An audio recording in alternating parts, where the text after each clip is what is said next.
ఇన్నాళ్ళు వాళ్ళ మాటలు నమ్మి మిమ్మల్ని చాలా ఇబ్బంది పెట్టాను. నాకు తగిన శాస్తే జరిగింది.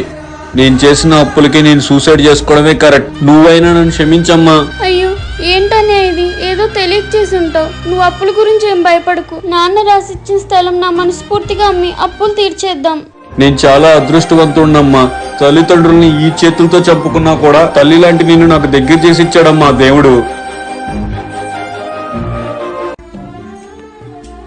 బావా, నువ్వు పని చేయడం ఏంటి? లేగు.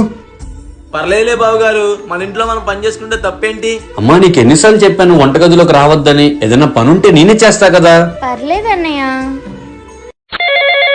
ఈ లోన్ వల్ల అక్కలమ్మా లోన్ తీసుకోమని చంపేస్తున్నారు. ఏంటే ఇప్పుడు కాల్ చేసావు?